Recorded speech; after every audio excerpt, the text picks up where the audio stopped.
What's up, everybody? Matt Gajewski here, back again talking college football, and today we are discussing Cal ahead of the 2025 season. If you'd like this content, please consider subscribing, leaving a like, or a comment. All of those things help a small channel like this a ton, and they are free, not trying to sell you anything with the video itself. So, with Cal, we're briefly going to talk about last year and then talk about this upcoming season, transfers, additions, departures, schedule, everything you need to know. And that starts with the efficiency metrics from Cal's team last year. As usual, with Justin Wilcox, we are getting good defensive products for Cal. They were 37th in total defense, above average across the board. A couple players got drafted, Noel Williams. It was a very good defense. Offense, you can't exactly say the same thing. They finished 97th. And the best part of their game was their pass game, and even that had some struggles at times. You still had Fernando Mendoza. The offensive line was a little better pass blocking compared to run blocking. Their pass catchers were pretty solid. They had a tight end, Jack Endries, who's now with Texas. So you saw a lot of good stuff from the actual pass game with this team. Rushing-wise, offensive line trailed a little bit there. Jaden Ott got hurt, which is not something new for Cal. They struggled a little bit in that area. But overall, this was still good enough to get them to a bowl. They've reached a bowl a couple times now in the last 2 years. But Justin Wilcox is entering year 9. We can't exactly say this has been a positive experience for Cal. They are 42-50 under him. He comes from the defensive side of the ball. He was the Wisconsin DC in 2016. But Cal has now had 5 straight losing seasons. They have reached 6 wins in the last 2. But even that's been a little ugly. Last year's teams, their wins came against UC Davis. They beat Auburn by a touchdown in the ugliest game perhaps of the entire year. Crushed San Diego State, crushed Oregon State, beat Wake Forest by 10, and then beat Stanford by 3. Not the best wins outside of maybe the Auburn contest. That's the best one to me. And then they did have single-digit losses to Florida State, Miami, Pittsburgh, NC State, and Syracuse. So you're a little up and down even in those contests. The Pitt and the Florida State losses don't look great, but then your Miami loss is probably the best one on your schedule. That was by 1 point in a crazy shootout. As far as double-digit losses, they only fell to SMU and UNLV. Those were in the last 2 games. So as you can see, and if you're a Cal fan, you experienced this. It was a bit of a tumultuous season.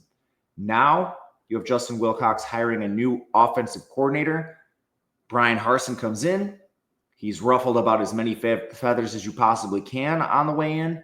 Their entire running back room left. You've had a ton of transfers leave the program, not to mention the quarterback Mendoza. This guy previously ran Auburn into the ground, where he was the head coach from 21 to 22. His best achievement was kind of almost spiraling Bo Nix out of control before he goes to Oregon and rehabilitates himself. So the last we've seen of Harsin's been really ugly. Before that, he did have success with Boise State, but I don't know. Him coming in and them losing so many players, with Wilcox being in year 9, kind of needing a spark, I'm not sure this is what's going to give you that. There's no DC on the staff. Wilcox handles that as he should. He's an amazing defensive play caller. No questions with the defense. It's really just, what is this team going to look like offensively? Let's go to talent acquisition for Cal. This is not a strength of their team, largely because of academics, which is a very good school. It's hard to get in, hard to transfer in. They're generally towards the bottom of recruiting in the ACC. That has not changed recently. This year, they're 70th. That's 17th in the conference, second to last. Kind of is what it is. Cal does make their bones via the transfer portal a little bit more. This year, they're 38th. The 2 prior years, they had top 20 transfer classes. Retention is pretty good with this team overall. It's a good academic school, so you have different priorities for a lot of the kids. You just don't really expect this team to ever creep much higher. Cal kind of is what they are at this point. They need to win in different ways.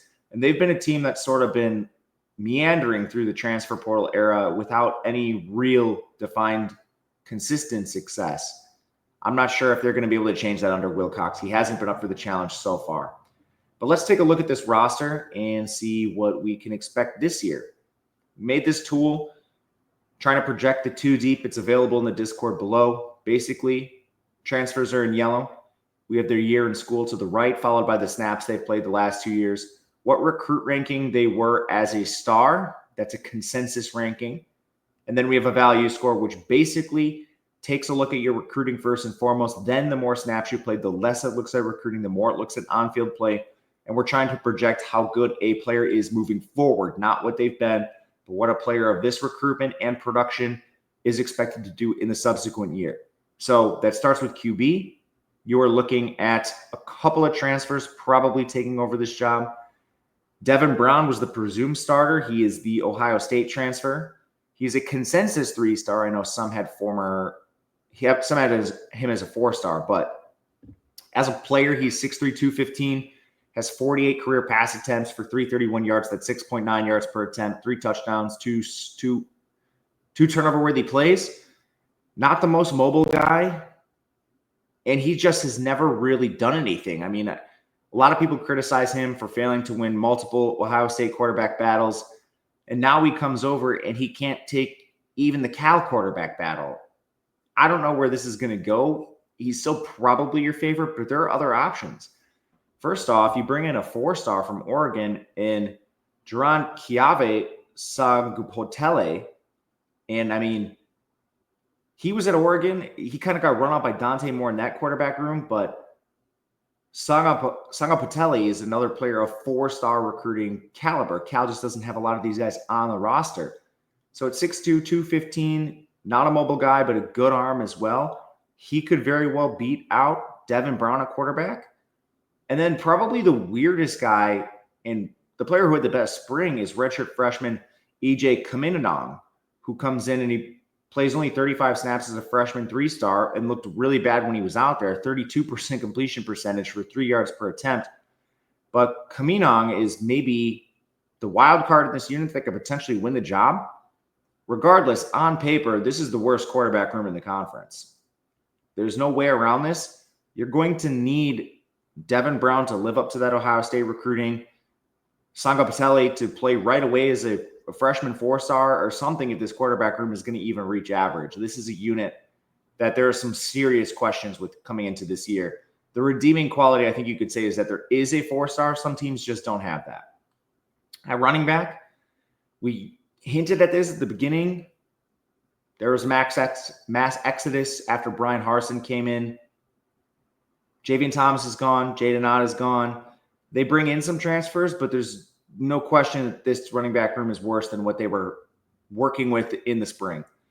The main contributors are LJ Johnson Jr. from SMU, Kendrick Raphael from NC State, and Brandon High from UTSA. Johnson is a former Texas A&M 4-star. He has played with SMU the last 2 years. He's 5'10", 219, 303 yards last year. That's 4.1 yards per carry, 11 catches. He also had 5.3 yards per carry in 2023, so that's at least positive. But his efficiency stuff is pretty middling, 2.71 yards after contact per attempt for Johnson. He still is probably the leader in the clubhouse. Raphael will push him a little bit. I think he's the NC State 3-star, 5'11", 195. He rushed for 734 yards. That's 5.1 yards per carry with 20 receptions in his NC State career, which was 2 years. He's been pretty efficient, 3.06 yards after contact per attempt, 32 forced missed tackles. He's not quite as strong in the pass game. He has 29 career targets and he dropped 6 of them. So that's kind of a concern. But I think that's probably your 1-2 punch. Brandon High is a little bit of a wild card. He's 5'10", 215, now entering his redshirt sophomore season. He averaged 5.3 yards per carry with UTSA with 6 catches. Middling efficiency down there when you project it up to the ACC that doesn't exactly bode well. So I'm not super optimistic in High. I think maybe a change of pace for him. And the only other player to mention is Jamal Wiley, who played 8 snaps as a freshman last year. He's 6'2", 220, but he's the only player who was with Cal already, which doesn't make a ton of difference. New OC, so it's all kind of new and changing with this team. But without Ott, without Thomas, running back room likely taking a small step back. Receiver, I'm not sure this unit is worse. They do lose some players, Neziah Hunter, Jonathan Brady, Mikey Matthews, and Tobias Merriweather, but this unit was really hurt last year, and they do have some players coming back. Tron Grizel is the first player to mention, 27 catches for 401 yards. Grizel is a huge slot receiver. He is 6'4", 205, and he played in the slot 87% of the time with a pretty decent 1.71 yards per route. He's solid. And then there are some good recruits. Keon Grays is the former Ohio State four-star. He's now a redshirt sophomore, 6 feet 180. He was going to start last year, or at least a lot of people thought so, but then he got hurt, so he only appeared in 2 games. They also have a four-star redshirt freshman in Trevor Rogers, who only had 1 catch as a freshman, but he's 6'3", 195. It's 2 4-stars, 1 proven guy in Grizel. That could very easily round out your receiver corps, but they had transfers Jacob DeJesus from UNLV, Desmond James from Arkansas, Mark Hamper from Idaho, Karan Adams from South Dakota, and Jaden Dixon-Veal from Purdue. DeJesus most likely to contribute. He's also a slot receiver, but he's very different than Grizel, much smaller. He's 5'7", 170. Originally played at JUCO before going to UNLV, where he caught 96 balls for 1,105 yards over the last 2 years. Again, slot receiver with good efficiency. The rest of the group is a lot of wild cards. Desmond James comes from Arkansas, where he's 6'2", 195. Barely played last year, 12 snaps. All of them came in the bowl game, but caught 3 balls for 137 yards and a touchdown. Talk about insane efficiency on a small sample. Who knows what he gives you? If he can play more, if not, that remains to be seen. Hamper's an FCS transfer. He's 6'2", 210. He caught 49 balls for 963 yards. He had good efficiency. He's a redshirt sophomore, played in the slot 50% of the time too, so he's an option to move around. Karan Adams, I'm not sure what he gives you out of South Dakota. He was only a part-time player in the FCS, so it's probably not much.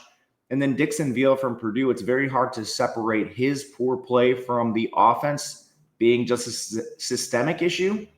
He did catch 16 balls for 142 yards in 2023 before he got hurt last year. I'm not sure what this unit gives you. Last year, it was a lot of up and down play. There's a chance that it's actually on par because you do have some 4-stars, you have some quality transfers. It's not like this unit was a difference-making unit. Their tight end was their leading receiver last year. And speaking of which, Jack Andrews is gone. He's at Texas. They also lose Corey Dykes. So tight end is a big position of change. You bring in Landon Morris from Temple and Mason Meany from Idaho. Morris is a former wide receiver, so he has that background. He began his career with Syracuse, but he never actually played a snap till he transferred to Temple. He's 6'5", 230 pounds, had 16 catches, and he actually graded out as a decent blocker down there. Probably your favorite to play. Meany, the Idaho transfer, 6'4", 240. I don't think he plays much. He was a below-average blocker and caught just 6 balls. Their incumbents are Jeffrey Johnson and Ben Marshall. Johnson's a former 0-star recruit, but he did play 190 snaps through 4 years. He's been average when he's played, so no real concerns there, I guess. Marshall's 6'4", 240, a redshirt sophomore now. Only 18 snaps to his name, so this is a very unproven unit for Cal overall. The offense probably comes down to what the offensive line gives you. This is another position of change. They lost their top 3, highlighted by TJ Session. As for returners, Nick Morrow does give them 672 snaps of returning production at left tackle. He is 6'8", 315, but he played more of like your lumbering oaf than anything else. Below average as a run blocker, 24 pressures allowed. It's great to have these behemoths playing on the offensive line, but if they can't move and you can just run right around them, what's the point? We need to develop some of these players, and Morrow firmly fits the bill. From there are transfers at tackle, so perhaps they do play right over Morrow. I'm not sure. Luan Owens comes in from New Mexico. He originally was a Tulane transfer, but he was very good when he played last year. He did get some left tackle snaps. 6 pressures allowed, 0 sacks. That was on 728 snaps. He was an average run blocker, but you just don't find pass blockers that are this solid. He's probably going to play one of the tackle positions, just not sure which one. From there, they had Leon Bell from Mississippi State. He's originally a JUCO 4-star, another 6'8", 315 player. He only got off 66 snaps last year, but he did start at right tackle in the first game. A weird situation with him occurred. Mississippi State just eliminated him from the roster in week 2, and there was no explanation given. So we just don't know, and we don't have a big sample. Former 4-star is solid, but who knows what he's going to give you. From there, Frederick Williams did play 327 snaps. He's a redshirt sophomore 3-star. He started 5 games too, played at both tackle positions, and he was about average. So, I mean, you could play him as an average tackle if you need to. 7 pressures allowed. We'll see. Overall tackle does need some work, but there are a couple options that maybe get you to average play with this unit. Just tough with the departures.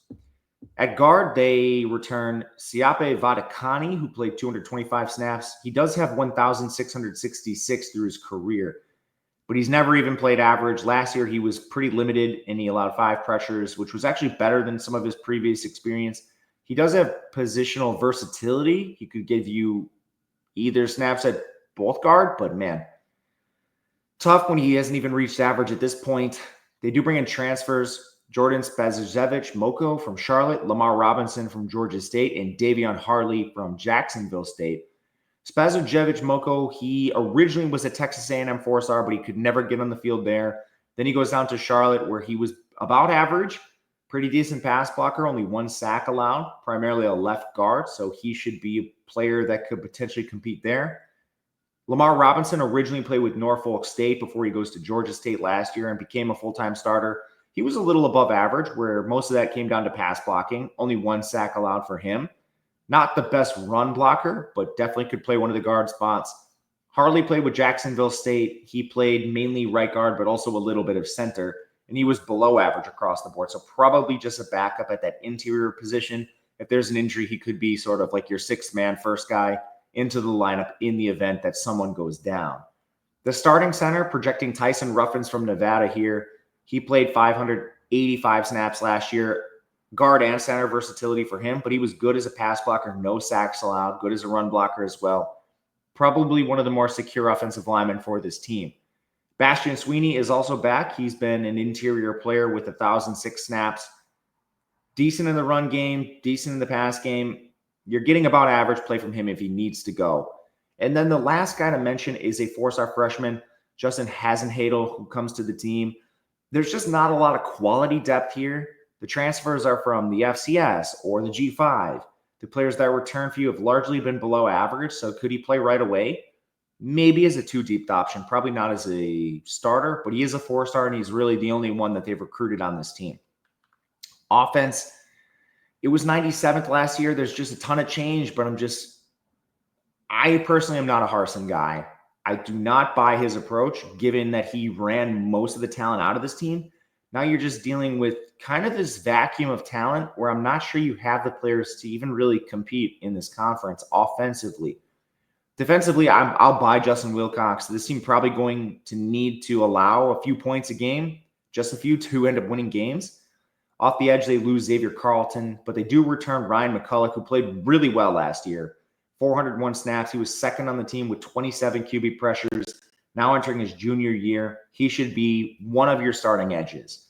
From there, TJ Bush comes in from Liberty, Jaden Wayne comes in from Washington, and Chris Victor comes in from Chattanooga. Bush is a 2-year starter with Liberty. He had 29 pressures, 6 sacks, good pass rushing numbers. He's also 265, so he can stand up in the run. Very good contributor. Wayne is a former 4-star, originally played with Miami before going to Washington last year. He's been pretty good when he's been on the field outside of missing some tackles. He's yet to live up to his recruitment, but he has played 274 snaps and should get an opportunity to play here. Victor is a 5th year. He comes from the FCS. He played 558 snaps and generated 25 QB pressures, but he still doesn't really project as anything more than a rotational player. And there's not much edge depth behind the top 4, but at worst, I think this position is average, and that's at worst. Inside, they lose Ricky Correa, but they return Aiden Kianana with Nate Burrell and TJ Bowlers coming back as well. Kianana, Cal, put your pronunciations on your website, please. He's a Notre Dame transfer, originally a 4-star, played 425 snaps last year. A really good run defender, which makes sense because he's 320, but he actually had 18 QB pressures, which is solid for an interior player. Nate Burrell, 1,146 snaps over the last 3 years as a rotational edge defender with Cal. He played at 295, so giving you solid run defense numbers. Also above average as a pass rusher with 27 pressures the last 2 years. He's a solid player. TJ Bowlers is a former Wisconsin 4-star who played 330 snaps with Cal. He's 300 pounds, but he was more of a rotational run-stuffing type player. They do bring in some transfers to complement this unit, but that's already a pretty good place to start for the interior. Zay Smith comes in from Houston Christian. Tyson Ford comes in from Notre Dame. Smith, I think, probably just a rotational guy. He's a little bit light at 270, but he was decent in the FCS. As for Ford, he's 290. The former four-star has only played 14 snaps since 2022. But I don't think they need these guys to play in anything more than a rotation. They're pretty solid already. And that doesn't even include some of the other depth pieces. Stanley Seole McKenzie's back, the former zero-star. He played 225 snaps. He's 335.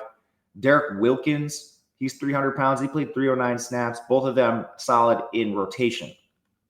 At linebacker, they lose two of their better players in Teddy Buchanan and Hunter Barth. They do return Cade Uluave, who did play a lot last year. He was second on the team with 71 tackles. He is a 2-year starter, but he's yet to even reach average play. And that's because he's missed 30 tackles the last 2 years. He also allowed a 75% completion percentage for 374 scoreless yards, 1 interception, and 3 PBUs. Just a pretty hefty completion percentage allowed for Uluave. He's probably going to have to start, though. I mean, they just don't have a lot of players to potentially get out there. They bring in 2 transfers in Buam Jock and Harrison Taggart. Jock comes in from Colorado State. He was a first-time starter last year. Pretty average across the board. He had 100 tackles, but he did allow a 92% completion for 512 yards, 1 touchdown, 1 interception, 1 PBU. That's just crazy efficiency for opposing passers in his coverage. Still, he's going to have to play. The other guy to mention is Harrison Taggart, originally an Oregon transfer, goes to BYU. Last year, he started and played 426 snaps and finished second on the team with 69 tackles. Very good run defender, and he was better in coverage with a 67% completion for 49 scoreless yards. So he's going to start. I think he's probably your best linebacker. And then the only other guy who was a snap is Aaron Hampton. He's a former walk-on. He's been playing with the first team this spring, which is really cute. I'm happy Cal could find a walk-on and develop him enough to start. But generally speaking, walk-ons are bad bets. A lot of times you get a walk-on randomly that ends up being, like an NFL caliber player. Most of the time they're walk-ons for a reason, and they're generally not players you want on the field. So having one in your 2 deep is bad. In the secondary, they lost all but 1 player, including some studs. Noah Williams is gone. Craig Woodson departs. Marcus Harris. Their only main contributor who's back was their slot corner, Cam Sidney, who played 337 snaps. He was good in run defense at 53% completion percentage allowed, so he is a pretty good contributor, someone you can rely on.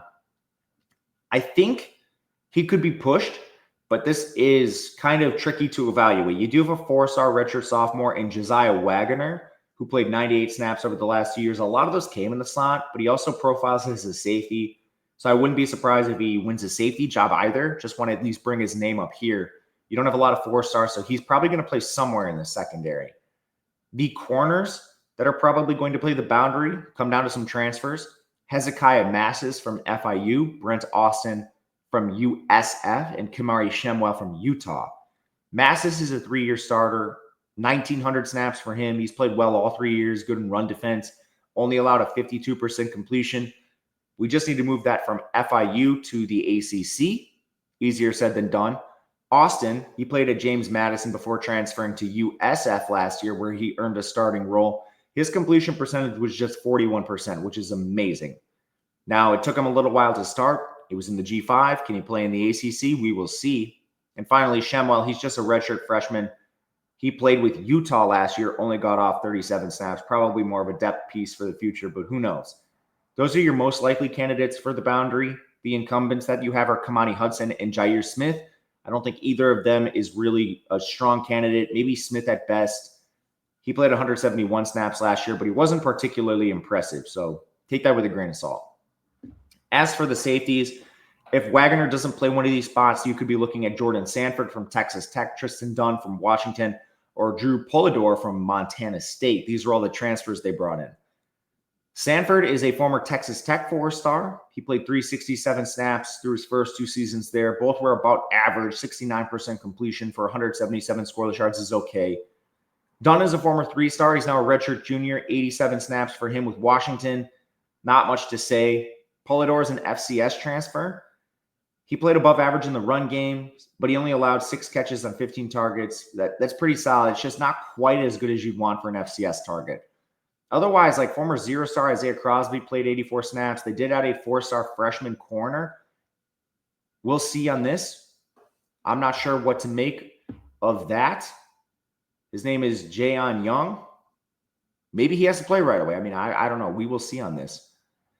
But yeah, I mean, it's just a lot to replace in the secondary when you're relying on mostly low-level transfers. The only one you really bring in who's contributed at a power 4 level is just Jordan Sanford, because Dunn hasn't played much. I mean, we'll see, but I've bet against Wilcox defense before. I'm not going to do it. I think this is mainly just a question.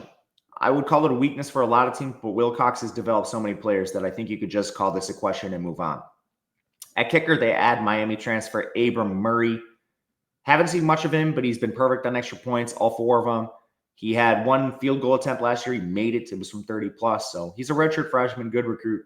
He should be just fine for this team overall when you look at the grand scheme of things. But as usual, it's going to come down to schedule. I'm not the biggest fan of this Cal roster, but let's take a look at who they play this year and potentially find some opponents that Cal might be able to defeat. It's a weird non-con. You have a road trip to Oregon State. You have a road trip to San Diego State.